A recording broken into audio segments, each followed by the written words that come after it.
ನಾನು ಡೆಲ್ಲಿಗೆ ಹೋಗ್ತೀನಿ, ಯಾಕೆ ಹೋಗ್ಬಾರ್ದು? ಯಾವ್ದು ನಾನು ಮುಖ್ಯಮಂತ್ರಿ ಆಗ್ಬೇಕು ಅಂದಾಕ್ಷಣ ಆಗುತ್ತಾ? ಸಾಮರ್ಥ್ಯ ಎಷ್ಟು ಸರಿ ಪ್ರೂವ್ ಮಾಡ್ಬೇಕ್ರಿ? ನಾನು ಪ್ರದೇಶ್ ಕಾಂಗ್ರೆಸ್ ಸಮಿತಿ 8 ವರ್ಷ ಕೆಲಸ ಮಾಡಿದ್ದೀನಪ್ಪ. ಸಾಮರ್ಥ್ಯ ಇಲ್ಲದೆ ಕೆಲಸ ಮಾಡಿದ್ನಾ? 2 ಸಾರಿ ಪಕ್ಷಕ್ಕೆ ಅಧಿಕಾರಕ್ಕೆ ತಂದಿದ್ದೀನಿ. ಸಾಮರ್ಥ್ಯ ಇಲ್ಲದೆ ಅದು ಕೆಲಸ ಆಗುತ್ತಾ? ಸೊ ಸಾಮರ್ಥ್ಯ ಬಗ್ಗೆ ನನ್ನ ವಿಷಯದಲ್ಲಿ ಯಾರು ಕೂಡ ಪ್ರಶ್ನೆ ಮಾಡುವಂಥದ್ದಿಲ್ಲ.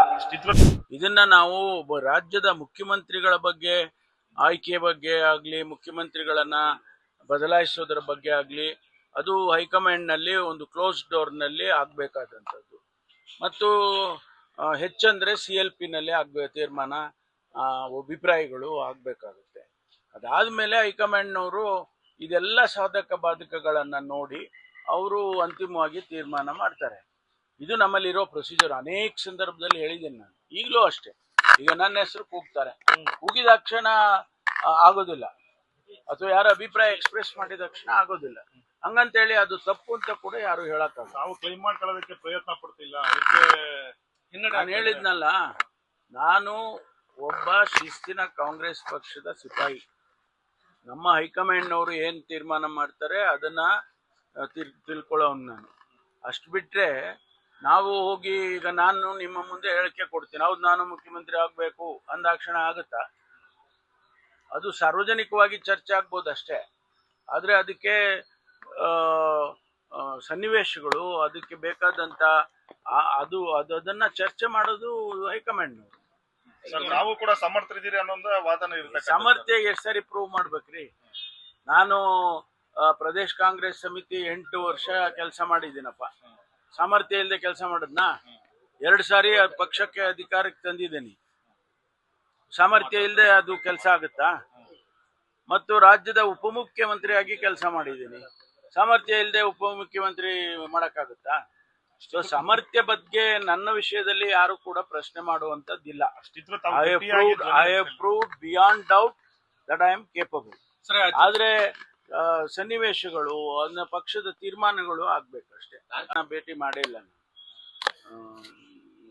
ರಾಜಣ್ಣವರಾಗ್ಲಿ, ಸತೀಶ್ ಅವರಾಗ್ಲಿ, ಅವ್ರು ಏನೇನು ಚರ್ಚೆ ಮಾಡಿದ್ರು ಅದು ಇನ್ನೂ ಅವರು ನಮ್ಗೇನು ಹೇಳಿಲ್ಲ. ರಾಜಣ್ಣ ಅವರು ಮೊದಲು ಪರಮೇಶ್ವರ್ ಅವ್ರಿಗೆ ಕೂಲಿ ಕೊಡ್ಲಿ ಅಂತ ಹೇಳ್ತಾ ಇರುವಂತ ನಿಮ್ ಪರವಾಗಿ ಮಾತಾಡ್ತಾ ಇದ್ದಾರೆ. ಅದಕ್ಕೆ ನಾನು ಹೇಳಿದ್ದು ತಪ್ಪ ಅಂತ. ಬಜೆಟ್ ಮುಂಚೆ ಕರೆಸ್ತಾರೆ ಅಂತ ಚರ್ಚೆ ಇತ್ತು ಸರ್. ಬಜೆಟ್ ತಾವು ದೆಹಲಿಗೆ ಯಾವಾಗ ಹೋಗ್ತೀರಾ ಅನ್ನೋದು ಕುತೂಹಲ ಇದೆ ಸರ್. ಯಾಕಂದ್ರೆ ನಿಮ್ಮ ಸ್ನೇಹಿತರುಗಳೆಲ್ಲ ಹೋಗಿ ಬಂದಿದ್ದಾರೆ, DCM ಕೂಡ ಹೋಗಿ ಬಂದಿದ್ದಾರೆ. ತಾವು ದೆಹಲಿಗೆ ಸಿಗ್ಬೋದಾ ಅಂತ. ನಾನು ಡೆಲ್ಲಿಗೆ ಹೋಗ್ತೀನಿ, ಯಾಕೆ ಹೋಗ್ಬಾರ್ದು? ನಾನು ಡೆಲ್ಲಿಗೆ ಏನು ಹೊಸ್ತಾ? ನನಗೆ ಯಾವಾಗ ಬೇಕೋ ಅವಾಗ ಹೋಗ್ತೀನಿ. ನಾನೇನು ಯಾರ್ದು ಪರ್ಮಿಷನ್ ತಗೊಂಡೇನು ಹೋಗೋದಿಲ್ಲ. ನನಗೆ ಕೆಲಸ ಇದ್ರೆ ಹೋಗ್ತೀನಿ. ನಾನು ಶಿಕ್ಷಣ ಸಂಸ್ಥೆಗಳನ್ನ ನಡೆಸ್ತಾ ಇದ್ದೀನಿ, ಆಯ್ತಾ? ಅನೇಕ ಕೆಲಸ ಕಾರ್ಯಗಳು ಇರ್ತಾವೆ. UGC ಇರುತ್ತೆ, NMC ನಲ್ಲಿ ಇರುತ್ತೆ, ACT ನಲ್ಲಿ ಇರುತ್ತೆ. ಅದು ಒಂದು ಭಾಗ, ಅದಕ್ಕೂ ಹೋಗ್ತೀನಿ. ಪೊಲೀಸ್ ಇಲಾಖೆ ಕೆಲಸಗಳೇನಾರು ಇದ್ರೆ ಅಫಿಷಿಯಲ್ ಆಗಿ ಅನೌನ್ಸ್ ಮಾಡಿ ಹೋಗ್ತೀನಿ. ರಾಜಕೀಯ ವಿಚಾರ ಇಲ್ಲ ಹೇಳಿ, ಮುಂದೆ ರಾಜಕೀಯ ವಿಷಯ ಚರ್ಚೆ ಮಾಡಬೇಕು, ನಮ್ಮ ಹೈಕಮಾಂಡ್ ನ ನೋಡ್ಬೇಕು ಅಂತ ಅನ್ಸಿದ್ರೆ ಹೋಗ್ತೀನಿ. ನಾನು ವರ್ಕಿಂಗ್ ಕಮಿಟಿನಲ್ಲಿ ಇದ್ದವನು, ನನಗೆ ಪರಿಚಯ ಇಲ್ವಾ? ಈಗ ರಾಹುಲ್ ಗಾಂಧಿ ಅವ್ರು ನೋಡ್ಬೇಕು ಅಂದ್ರೆ ಹೋಗ್ತೀನಿ, ಇಲ್ಲ ಸೋನಿಯಾ ಗಾಂಧಿ ಅವ್ರು ನೋಡ್ಬೇಕು ಅಂದ್ರೆ ಹೋಗ್ತೀನಿ. ಅಪಾಯಿಂಟ್ಮೆಂಟ್ ಸಿಕ್ಕೋದು ಬಿಡೋದು ಅವರ ಸಮಯಗಳು, ಅವ್ರ ಹೆಡ್ ಕ್ವಾರ್ಟರ್ಸ್ ಅಲ್ಲಿ ಇರೋದು, ಅದೆಲ್ಲ ನೋಡ್ಬೇಕಷ್ಟೇ. ಖರ್ಗೆ ಸಾಹೇಬ್ರು ನೋಡ್ಬೇಕಂದಾಗ ಇಲ್ಲೇ ಬರ್ತಾರೆ, ಇಲ್ಲೇ ನೋಡ್ತೀನಿ.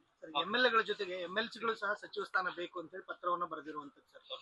5 ಸ್ಥಾನನಾರು MLC ಗಳಿಗೆ ಕೊಡ್ಬೇಕು, ಸಚಿವ ಸ್ಥಾನ ಕೊಟ್ಟಿದ್ದಾರಲ್ಲ, ಹಿಂದೆ ಎಲ್ಲ ಕೊಟ್ಟಿದ್ದಾರೆ. ಈಗಲೂ ಒಬ್ರು ಇರ್ಲೇಬೇಕಲ್ಲ, ಸಭಾನಾಯಕರು ಒಬ್ರು ಇರ್ಬೇಕು, ಕೊಟ್ಟಿದ್ದಾರೆ.